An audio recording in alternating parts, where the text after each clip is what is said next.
નમસ્કાર. કંડક્ટર પરીક્ષાની તૈયારી કરનાર તમામ વિદ્યાર્થી મિત્રો માટે ખૂબ જ મહત્ત્વના પ્રશ્નો સાથેનું મોડલ પેપર આપણે 3 આ વિડીયોની અંદર જોવાના છીએ કે જેમાં સિલેબસ મુજબના તમામ ટોપિકનો સમાવેશ કર્યો છે. તેમજ ગણિત અને રિઝનિંગને લગતા જે પ્રશ્નો છે એ પ્રશ્નોની સરળ સમજૂતી સાથે શોર્ટકટ ઉકેલ પણ આપણે જોશું. એટલે તમામ પ્રશ્નો જોઈ લેજો. સાથે સાથે વિડીયોને લાઇક કરજો, શેર કરજો. ચેનલમાં તમે નવા હો તો ચેનલને સબસ્ક્રાઈબ પણ કરજો. પ્રથમ પ્રશ્ન છે, જ્યારે તમે ઓનલાઈન બુકિંગ કરતા હોય, ઓનલાઈન બુકિંગ કરતી વખતે તમે ચૂકવણી કરો છો એટલે કે મેક પેમેન્ટનું બટન દબાવો, ત્યારબાદ સ્ક્રીન પર જનરેટ થતો વિશિષ્ટ સંદર્ભ નંબર કે જેને આપણે રેફરન્સ નંબર કહીએ છીએ, તો એ રેફરન્સ નંબર છે એ કયા અક્ષરોથી શરૂ થાય છે? હવે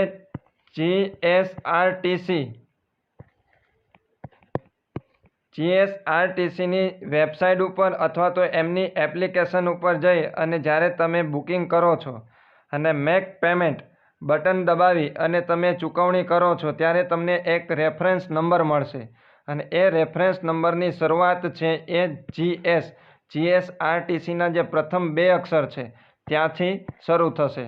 એટલે જવાબ આવશે ડી, જીએસ.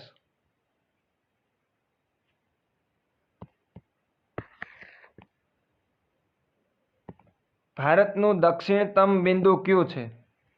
ભારતનું દક્ષિણતમ બિંદુ તો એ છે ઇન્દિરા પોઈન્ટ. ભારતનું દક્ષિણતમ બિંદુ કયું છે? ઇન્દિરા પોઈન્ટ. અને આ જે ઇન્દિરા પોઈન્ટ છે એ આંદામાન અને નિકોબાર દ્વીપ સમૂહ ઉપર આવેલું છે. ક્યાં આવેલું છે? આંદામાન અને નિકોબાર દ્વીપ સમૂહ ઉપર. એટલે ભારતનું દક્ષિણતમ બિંદુ કયું થશે? ઇન્દિરા પોઈન્ટ.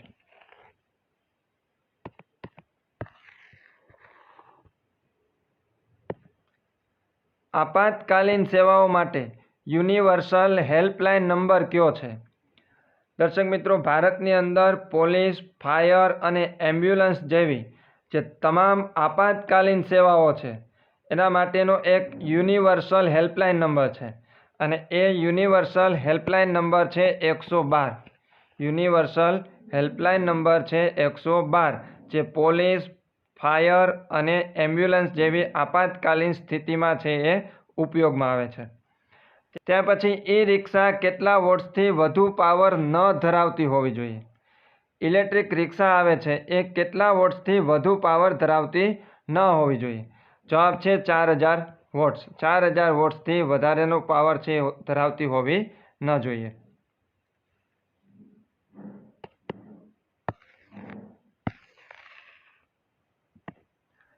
ત્યાર પછી હિટ એન્ડ રન મોટર અકસ્માત કઈ કલમ હેઠળ વ્યાખ્યાયિત કરવામાં આવી છે? કે હિટ એન્ડ રનનો જે કેસ થાય છે એમાં મોટર અકસ્માતની કઈ કલમ હેઠળ આ હિટ એન્ડ રનને વ્યાખ્યાયિત કરવામાં આવી છે? જવાબ છે 161. 161 કલમ હેઠળ છે એ હિટ એન્ડ રનની વ્યાખ્યા આપવામાં આવી છે. ગુજરાતમાં સોલંકી વંશના સૌથી પ્રસિદ્ધ રાજા કોણ હતા? સોલંકી વંશના સૌથી પ્રસિદ્ધ રાજા એ છે સિદ્ધરાજ જયસિંહ. સિદ્ધરાજ જયસિંહ છે એ સોલંકી વંશના સૌથી પ્રસિદ્ધ રાજા તરીકે ઓળખાય છે.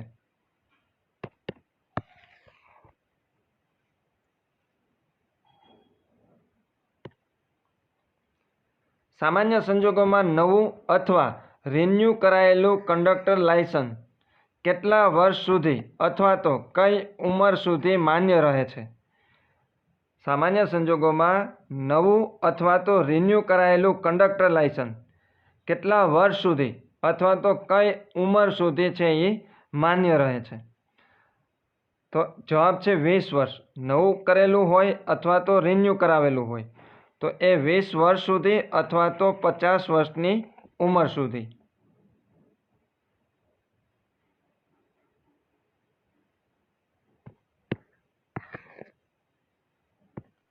રાણકી વાવનું નિર્માણ કોણે કરાવ્યું હતું?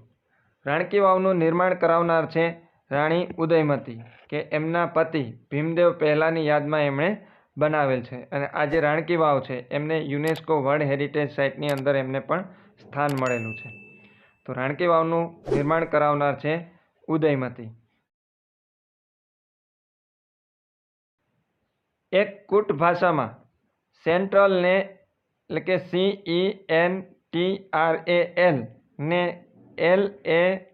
LARTNEC તરીકે લખવામાં આવે તો સેમિનારને તે ભાષામાં કેવી રીતે લખવામાં આવશે? કોડિંગ ડિકોડિંગને લગતો પ્રશ્ન છે. સેન્ટ્રલને કેવી રીતના લખવામાં આવે છે? તો કે LARTNEC. અહીંયા તમે જોશો તો સેન્ટ્રલને છે એ ઊંધા અક્ષરમાં લખવામાં આવે છે, એટલે કે ઉલટા ક્રમમાં લખવામાં આવે છે. એટલે કે પ્રથમ શું લખેલ છે? L, પ્રથમ L, પછી A, પછી R, એટલે કે ઉલટા ક્રમમાં લખવામાં આવેલ છે. તો એવી જ રીતના સેમિનારને પણ ઉલટા ક્રમમાં લખવાનું થશે.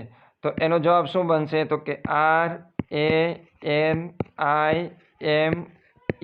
અને S. તો આવો ઓપ્શન ક્યાં છે? C માં. જવાબ છે C.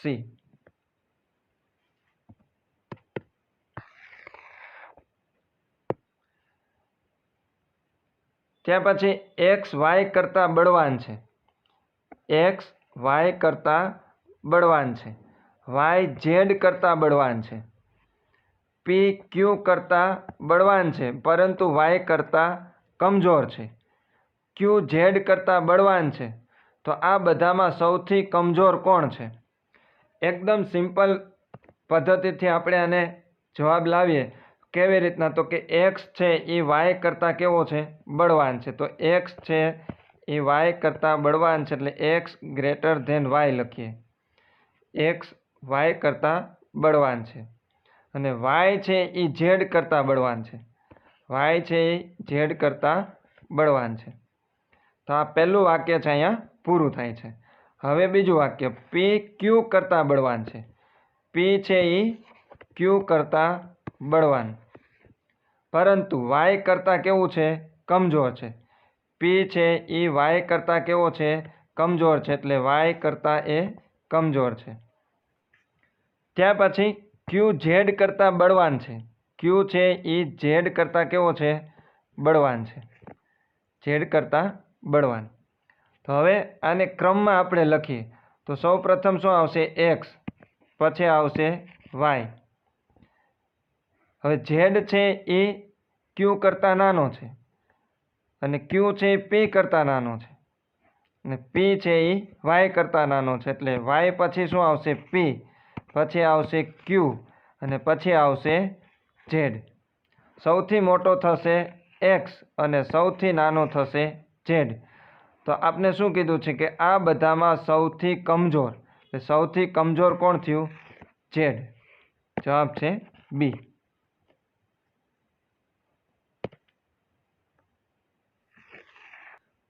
ગુજરાતની રાજધાની અણહિલવાડ પાટણની સ્થાપના કોણે કરી હતી? અણહિલવાડ પાટણની સ્થાપના કરનાર છે વનરાજ ચાવડા.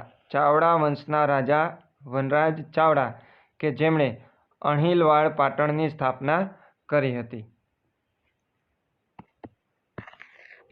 ત્યાર પછી દાંડી કૂચનો પ્રારંભ કઈ તારીખે થયો હતો? દાંડી કૂચનો પ્રારંભ 12 માર્ચ 1930ના રોજ, 12 માર્ચ 1930ના રોજ અમદાવાદના સાબરમતી આશ્રમથી. ક્યાંથી શરૂઆત થઈ હતી? તો કે સાબરમતી આશ્રમથી. ક્યારે? 12 માર્ચ 1930ના રોજ. અને પૂરી ક્યારે થઈ હતી? તો કે 30 એપ્રિલ 1930ના રોજ પૂરી થઈ હતી.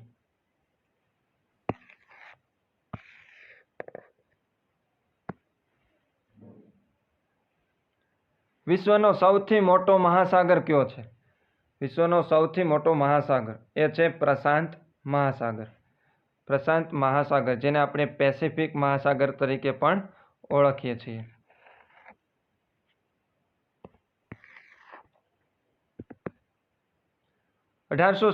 ના વિદ્રોહ દરમિયાન ભારતના ગવર્નર જનરલ કોણ હતા? 1857ના વિદ્રોહ દરમિયાન ભારતના ગવર્નર જનરલ એ હતા લોર્ડ કેનિંગ. કોણ હતા? લોર્ડ કેનિંગ, કે જે 1857નો જે વિદ્રોહ થયો તે દરમિયાન ભારતના ગવર્નર જનરલ હતા. અને આજ સમય જતાં એ ભારતના પ્રથમ વાઇસરોય પણ બન્યા હતા. ભારતના પ્રથમ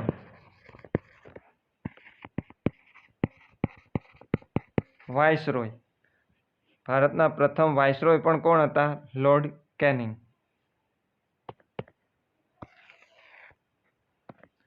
1857ના વિદ્રોહની શરૂઆત ક્યાંથી થઈ હતી?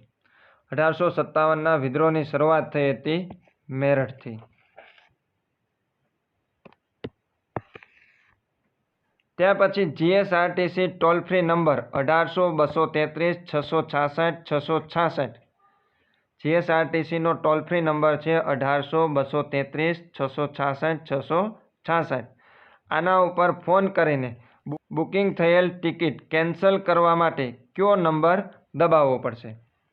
જ્યારે તમે ટોલ ફ્રી નંબર ઉપર કોલ કરો છો ત્યારે અલગ અલગ નંબર છે એ આપણે દબાવવાના થતા હોય છે. 1 થી 9 નંબર ઉપર અલગ અલગ માહિતી મળતી હોય છે. જ્યારે તમે આ ટોલ ફ્રી નંબરનો ઉપયોગ કરો છો ટિકિટ બુકિંગ કરેલી ટિકિટ છે એ કેન્સલ કરવા માટે, ત્યારે તમારે કયા નંબરનો ઉપયોગ કરવાનો થશે? તો એ છે નંબર 7. 7 નંબરનો ઉપયોગ કરી અને બુકિંગ થયેલી ટિકિટ તમે કેન્સલ કરાવી શકો છો.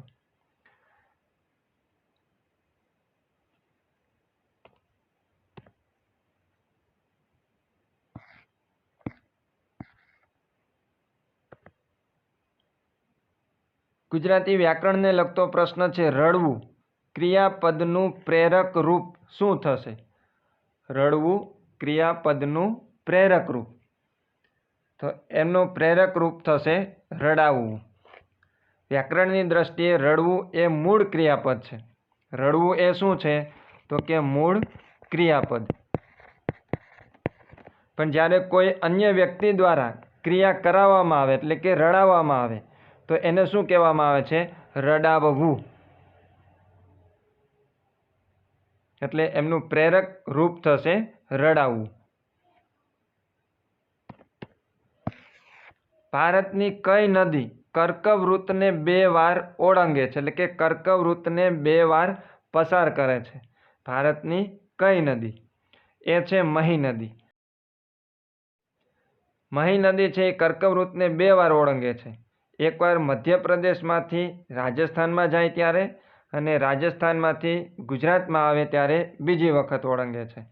એટલે કઈ નદી છે એ કર્કવૃતને 2 વાર ઓળંગે છે? તો એ છે મહી નદી. જલિયાવાલા બાગ હત્યાકાંડ કયા વર્ષે થયો હતો? જલિયાવાલા બાગ હત્યાકાંડ છે એ 13 એપ્રિલ 1919ના રોજ થયો હતો. 1919ના રોજ.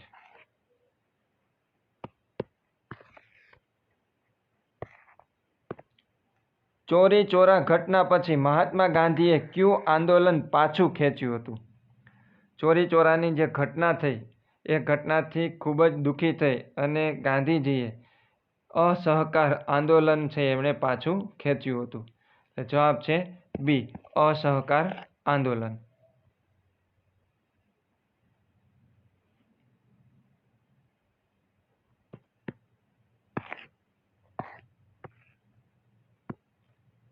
કેબિનેટ મિશન ભારતમાં કયા વર્ષે આવ્યું હતું? કેબિનેટ મિશન છે ભારતમાં આવ્યું હતું 1946માં. કેબિનેટ મિશન ભારતમાં ક્યારે આવ્યું હતું? 1946માં.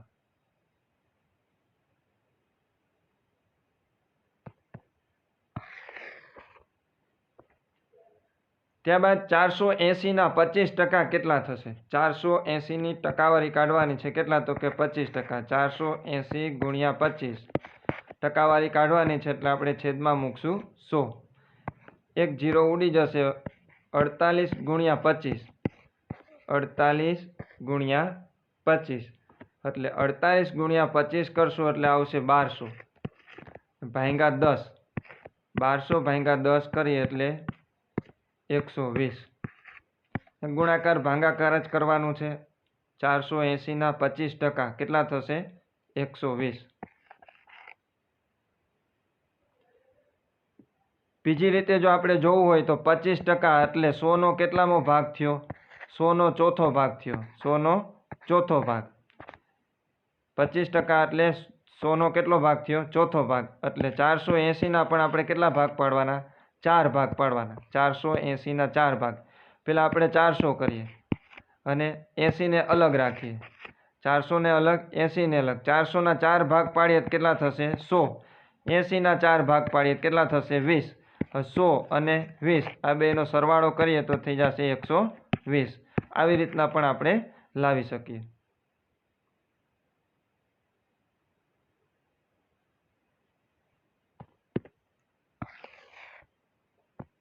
શ્રેણી પૂર્ણ કરો. 18, 24, 30, 36 અને પ્રશ્નાર્થ ચિહ્નની જગ્યાએ શું આવશે એ આપણે ગોતવાનું છે. તો અહીંયા શ્રેણી પણ એકદમ સરળ છે. જો પ્રથમ આપ્યું છે 18. પ્રથમ કેટલા આપ્યા છે? 18. તો 18 અને 24 વચ્ચે કેટલો તફાવત છે? 18 અને 24 વચ્ચે 6 નો તફાવત છે. એવી જ રીતના 24 અને 30 વચ્ચે 6 નો તફાવત છે. 30 અને 36 વચ્ચે 6 નો તફાવત. તો અહીંયા પણ કેટલાનો તફાવત હશે? 6 નો. એટલે 36 + 6. 36 માં 6 નાખીએ એટલે કેટલા આવશે? 42.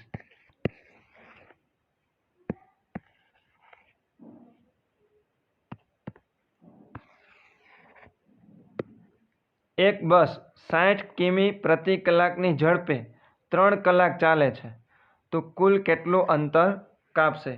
એકદમ સરળ છે. 60 કિલોમીટર પ્રતિ કલાકની ઝડપે એટલે કે 1 કલાકમાં 60 કિલોમીટર હાલે છે તો 3 કલાકમાં કેટલા હાલશે? 6 તેરી 18, 180 કિલોમીટર ચાલશે.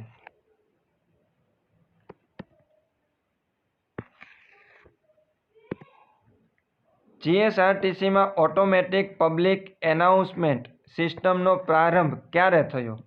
ઓટોમેટિક પબ્લિક એનાઉન્સમેન્ટ સિસ્ટમનો પ્રારંભ ક્યારે થયો? આપણે જ્યારે બસ સ્ટેશન પર જઈએ ત્યારે આપને ખબર હોય કે ત્યાં ઓટોમેટિક એનાઉન્સમેન્ટ ચાલતું હોય માઇક દ્વારા. તો આ સિસ્ટમનો પ્રારંભ છે એ ક્યારે થયો? તો એ થયો 2023માં, 13 ફેબ્રુઆરી 2023માં.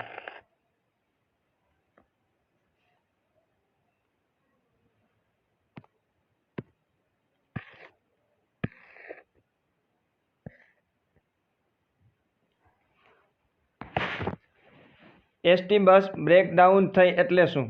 બ્રેકડાઉન એટલે કે કોઈ પણ કારણસર એસટી બસ છે એ અટકી જાય, આગળ જતી બંધ થઈ જાય.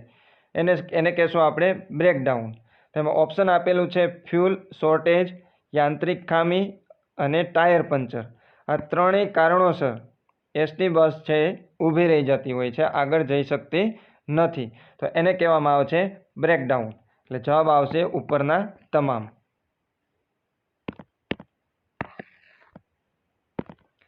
ત્યાં પછી કોડિંગ ડીકોડિંગને લગતો પ્રશ્ન આપને આપેલો છે. ટ્રેનને USB-JO એટલે કે ટી ને યુ, આર ને એસ, એ ને બી, આઈ ને જે અને એન ને ઓ કહેવામાં આવે અથવા તો ઓ તરીકે લખવામાં આવે તો રોડને કેવી રીતે લખાશે? અહીંયા આપણે જોઈએ જે આપને સ્પેલિંગ આપેલો છે એમનો જે અક્ષર છે એ અક્ષર પછીનો તરત અક્ષર છે લેવામાં આવ્યો છે. એટલે ટી પછી યુ, TURS, એ પછી બી આવશે. એવી જ રીતના આઈ પછી જે અને એન પછી ઓ. તો આર પછી શું આવશે? આર પછી એસ, ઓ પછી પી, એ પછી આવશે બી અને ડી પછી આવશે ઈ. તો રોડને આપણે કેવી રીતે લખશું? SPBE. SPBE. જવાબ છે એ. બીમાં પણ એવી જ રીતના આપેલો છે એટલે કોઈ પણ એક આપણે પસંદ કરવાનો થશે.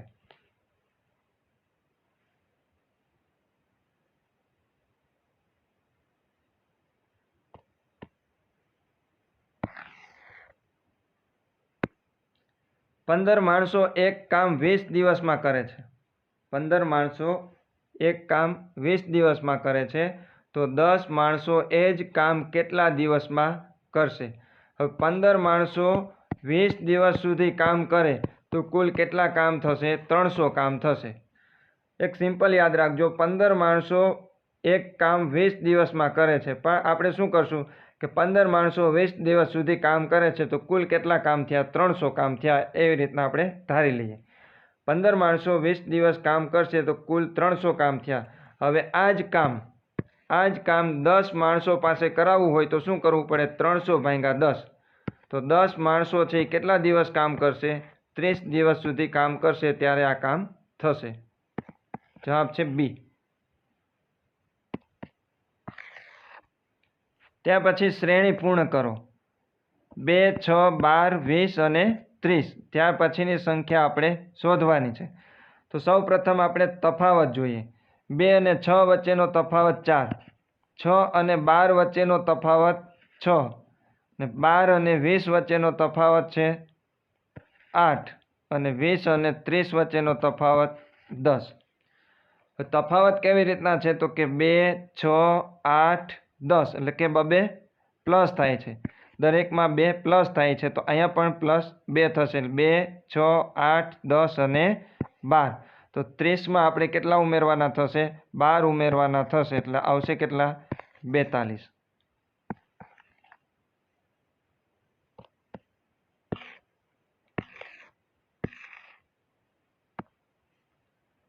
જો સાઉથને નોર્થ તરીકે અને ઈસ્ટને વેસ્ટ તરીકે લખવામાં આવે તો સૂર્ય ક્યાં ઉગશે? હવે સૂર્ય તો પૂર્વ દિશામાં જ ઉગશે, પણ પૂર્વ દિશાને શું નામ આપવામાં આવ્યું છે? એટલે ઈસ્ટને શું નામ આપવામાં આવ્યું છે? વેસ્ટ। સાઉથને નોર્થ, ઈસ્ટને વેસ્ટ। તો સૂર્ય કઈ દિશામાં ઉગશે?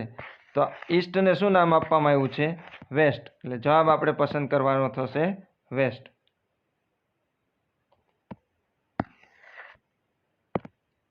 એક વસ્તુ 800માં ખરીદી 920માં વેચી। 800 રૂપિયાની વસ્તુ કેટલામાં વેચી? 920માં। 920માં વેચી એટલે કેટલાનો નફો થયો? 120 રૂપિયાનો નફો થયો। 800 રૂપિયાએ 120નો નફો થયો તો નફાની ટકાવારી કેટલી? ત્રિરાશિ મૂકીએ કે 800 રૂપિયાએ 120નો નફો થયો તો 100 એ કેટલા? 100 ગુણ્યા 120, 100 ગુણ્યા 120 ભાગ્યા 800, 0 0 ઉડાડી દઈએ। 12 ગુણ્યા 10, 12 ગુણ્યા 10 એટલે 120, 120 ભાગ્યા 8, 120 ભાગ્યા 8 કરીએ એટલે આવશે 15%। જવાબ છે સી।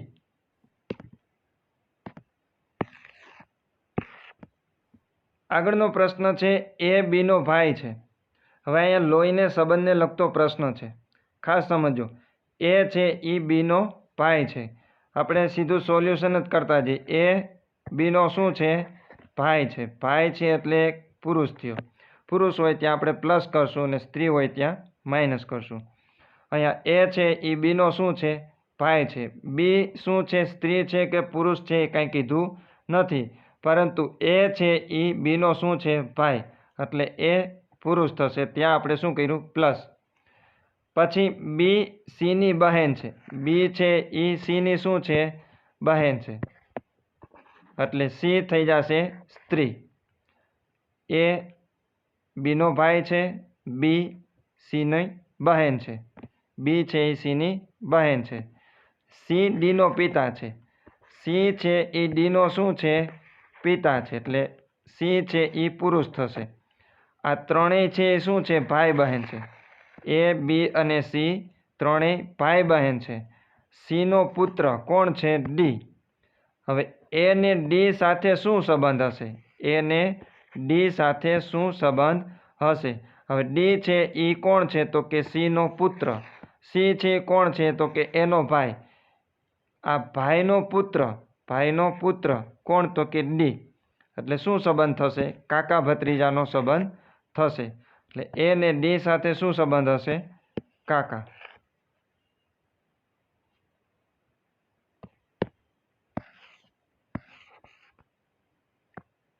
શ્રેણી આપેલી છે 7, 14, 28 અને 56. 7, 14, 28 અને 56. હવે જોઈએ અહીંયા તફાવત કાઢીએ તો શું થાય છે? 7ના 14, 14ના 28, 28ના 56. એટલે કે એનો મતલબ એમ થયું કે બધી રકમ છે એ બમણી થાય છે, ડબલ થાય છે. 7ના 14, 14ના 28, 28ના 56. 56ના આપણે ડબલ કરીએ તો કેટલા આવશે? 112.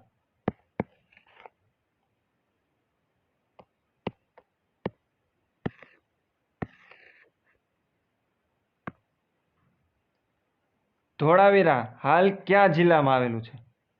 ધોળાવીરા હાલ છે એ કયા જિલ્લામાં આવેલું છે? જવાબ છે કચ્છ જિલ્લામાં. કચ્છ જિલ્લાના ભચાઉ તાલુકામાં. કચ્છ જિલ્લાના ભચાઉમાં આવેલું છે. ધોળાવીરા ક્યાં આવેલું છે? કચ્છમાં.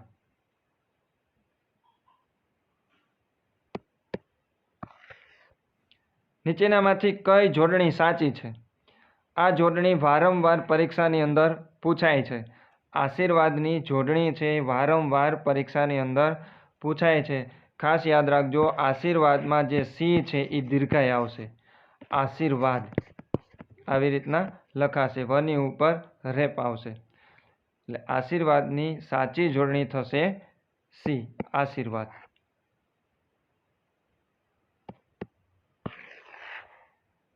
ત્યાં પછીનો પ્રશ્ન છે લાંબા જોડે ટૂંકો જાય, મરે નહીં તો માંદો થાય. આ પંક્તિનો છંદ ઓળખાવો. એમાં મનહર છંદ, ચોપાઈ, દોહરો કે હરિગીત? લાંબા જોડે ટૂંકો જાય, મરે નહીં તો માંદો થાય. આ છંદ છે એ માત્રામેળ છંદ છે અને એ છે ચોપાઈ છંદ. હવે ચોપાઈ છંદ કેવી રીતના ઓળખી શકીએ? તો કે બંને જે પંક્તિ છે એ પંક્તિની દરેક પંક્તિની માત્રા છે 15-15 હોવી જોઈએ. દરેક પંક્તિની માત્રા કેટલી થવી જોઈએ? 15-15. તો એ ચોપાઈ છંદ બને છે. જોઈએ આપણે ગણી લઈએ. ગુરુ હોય તો 2 માત્રા અને લઘુ હોય તો 1 માત્રા. લા છે એ ગુરુ છે, પછી બા ગુરુ, ગુરુ, ગુરુ, ગુરુ, ગુરુ, ગુરુ અને લઘુ. તો કુલ કેટલા થયા? 2, 4, 6, 8, 10, 12, 14 અને 1, 15. પહેલી પંક્તિમાં કેટલા થયા? 15 માત્રા. એવી જ રીતના મરે નહીં તો માંદો થાય.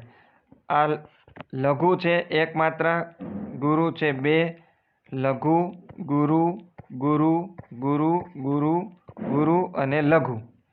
તો 1 ને 2 3 ને 1 4 ને 2 6, 2 8, 2 10, 12, 14 અને 15.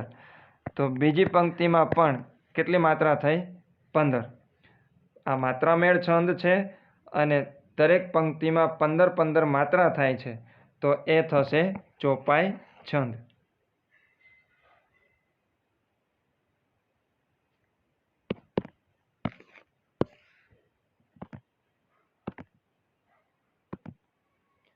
કયા પ્રકારના ખડકોને પ્રાથમિક ખડકો તરીકે ઓળખવામાં આવે છે?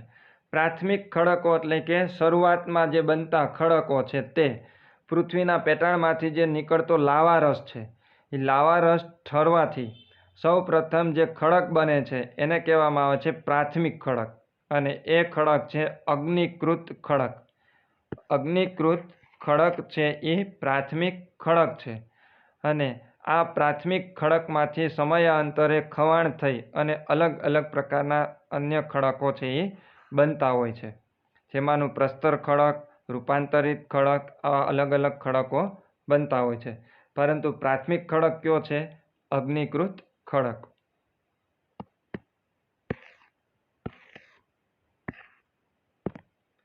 ભારતમાં સૌથી જૂની પર્વતમાળા કઈ છે? ભારતમાં સૌથી જૂની પર્વતમાળા એ છે અરવલ્લી પર્વતમાળા. અરવલ્લી પર્વતમાળા છે રાજસ્થાન અને ગુજરાતમાં વિસ્તરેલી છે. રાજસ્થાન અને ગુજરાતમાં, જેને કેડ પર્વત તરીકે પણ ઓળખવામાં આવે છે. એટલે સૌથી જૂની પર્વતમાળા કઈ છે? અરવલ્લી પર્વતમાળા.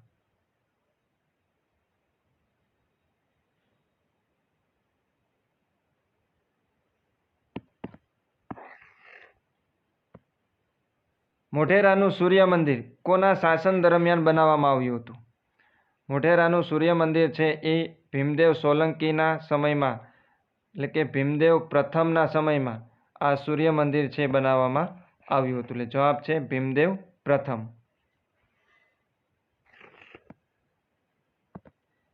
ગુજરાતમાં સિંધુ સંસ્કૃતિનું સૌથી જૂનું સ્થળ કયું છે? સિંધુ સંસ્કૃતિનું સૌથી જૂનું સ્થળ એ છે ધોળાવીરા. ગુજરાતમાં સૌથી જૂનું સ્થળ ધોળાવીરા. માર્ગ પરિવહન અને રાજમાર્ગ મંત્રાલયના વર્તમાન કેબિનેટ મંત્રી કોણ છે? માર્ગ પરિવહન અને રાજમાર્ગ મંત્રાલયના વર્તમાન કેબિનેટ મંત્રી એ છે નીતિન ગડકરી.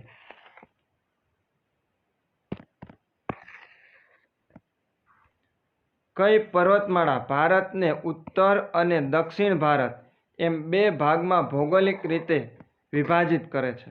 કઈ પર્વતમાળા છે કે જે ભારતને ઉત્તર ભારત અને દક્ષિણ ભારત એમ બે ભાગની અંદર વિભાજિત કરે છે?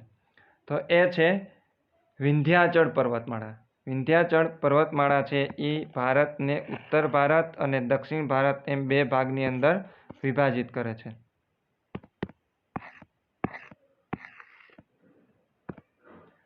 ગુજરાત સ્ટેટ રોડ ટ્રાન્સપોર્ટ કોર્પોરેશનમાં હાલમાં કેટલા વિભાગો છે?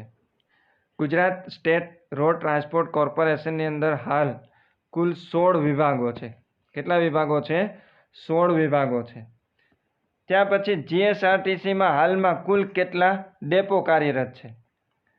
કુલ ડેપો કેટલા છે આપણે હમણાં જોયું 125 છે કુલ ડેપો છે. દિન એ ઇલાહી ધર્મની શરૂઆત કોના દ્વારા કરવામાં આવી હતી? દિન એ ઇલાહી ધર્મની શરૂઆત કરનાર છે અકબર. જવાબ છે સી અકબર. પ્લાસીનું યુદ્ધ કયા વર્ષે થયું હતું? પ્લાસીનું યુદ્ધ થયું હતું 1757માં.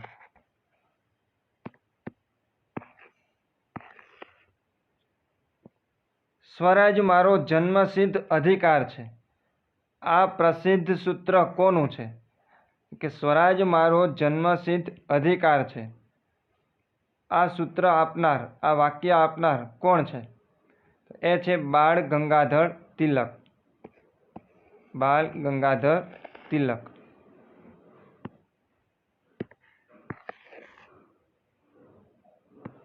દાંડી કૂચની શરૂઆત કયા સ્થળેથી થઈ હતી? દાંડી કૂચની શરૂઆત થઈ હતી સાબરમતી આશ્રમથી.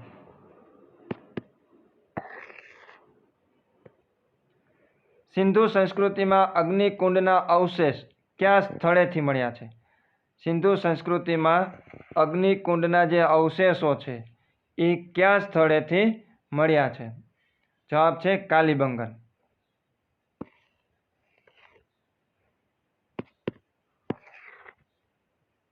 ભારત છોડો આંદોલન કયા વર્ષે શરૂ થયું હતું? ભારત છોડો આંદોલન એ શરૂ થયું હતું 1942માં.